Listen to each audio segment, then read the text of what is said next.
علی رسول اللہ اما بعد۔ نبی کریم صلی اللہ علیہ وآلہ وسلم نے ارشاد فرمایا، تین باتوں پر میں قسم کھاتا ہوں، لوگوں میں تمہیں بیان کر رہا ہوں، اس کو اچھی طرح یاد رکھو۔ آپ علیہ السلام نے فرمایا کہ صدقہ مال میں سے صدقہ دینے سے مال میں کمی نہیں ہوتی، صدقہ کرنے سے مال کم نہیں ہوتا۔ پہلی بات آپ نے یہ فرمائی، کیونکہ صدقہ شیطان انسان کو وسوسہ پیدا کرتا ہے کہ تو نے تو یہ دے دیا، خرچ کر دیا، چلا گیا، کم ہو گیا تیرا مال۔ حالانکہ اللہ تبارک و تعالیٰ فرماتا ہے میں صدقے کو بڑھا دیتا ہوں اور سود کو مٹا دیتا ہوں، اور صدقے کو میں بڑھاتا ہوں۔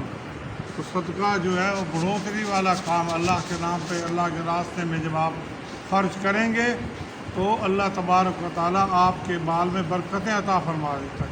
اور اس کی مثال بھی دی کہ جیسے ایک دانہ زمین میں ڈالا جاتا ہے، اس پہ 7 سٹے 7 بالیاں نکلتی ہیں، پھر ایک ایک بالی میں 100 دانے ہوتے ہیں، تو ایک دانے کو اللہ تبارک و تعالیٰ 700 دانوں میں بڑھا دیتا ہے۔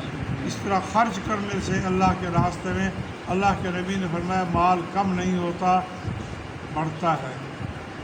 دوسری بات آپ نے فرمائی صلی اللہ علیہ وسلم نے، اگر کسی بندے پر ظلم کیا جائے، کسی بھی قسم کا کوئی ظلم کیا اور اس بندے نے اس ظلم پر صبر کیا، اللہ تعالیٰ فرماتے ہیں میں اس کی عزت میں اضافہ کر دیتا ہوں، اس بندے کی عزت میں اضافہ کر دیتا ہوں جو ظلم ہونے پر صبر کرے۔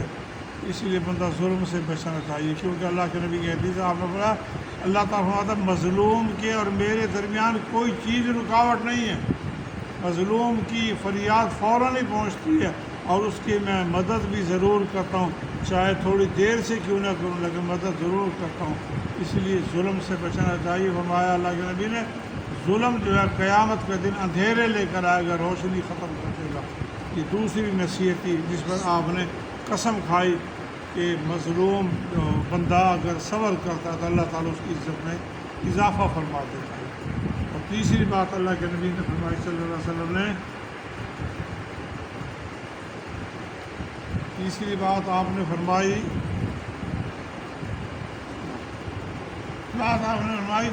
جو بندہ اپنے اوپر سوال کا دروازہ کھول لیتا ہے، مانگنے کا دروازہ کھول لیتا ہے، اللہ تعالیٰ فرماتا ہے میں اس کے اوپر فقیری اور محتاجی کا دروازہ کھول دیتا ہوں۔ جو لوگوں سے سوال کرتا ہے نا، اس کا فقر اور اس کی محتاجی جو ہے وہ کبھی بھی ختم نہیں ہوتی، ہمیشہ ہی مانگتا رہتا ہے، اور اس کی محتاجی اور فقیری ہمیشہ اس کے ساتھ چمٹی رہتی ہے۔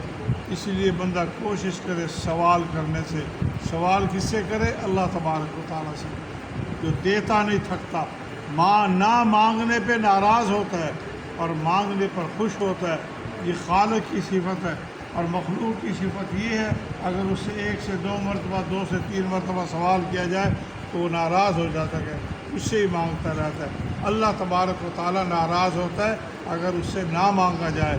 آپ نے فرمایا تیسری بات یہ ہے کہ جو بندہ اپنے اوپر سوال کا، مانگنے کا دروازہ کھول لیتا ہے، اللہ تعالیٰ فرماتا ہے اس کے اوپر میں فقیری کا اور محتاجی کا دروازہ کھول دیتا ہوں۔ یہ 3 باتوں پر اللہ کے نبی صلی اللہ علیہ وسلم نے قسم اٹھائی ہے۔ کوشش کریں جو بات ہم سنیں خود بھی عمل کریں، اور کسی نہ کسی ایک فرد کو اللہ کے نبی کی اس بات کو آگے پہنچا دیں۔ آپ نے فرمایا صلی اللہ علیہ وسلم نے، اللہ اس بندے کے چہرے کو تر و تازہ کر دے جو میری بات کو سن کر اس کو اسی طرح آگے پہنچا دیتا ہے۔ اللہ کے نبی کی باتیں سب سے بہترین باتیں ہیں۔ اللہ تعالی ہمیں عمل کی توفیق دے۔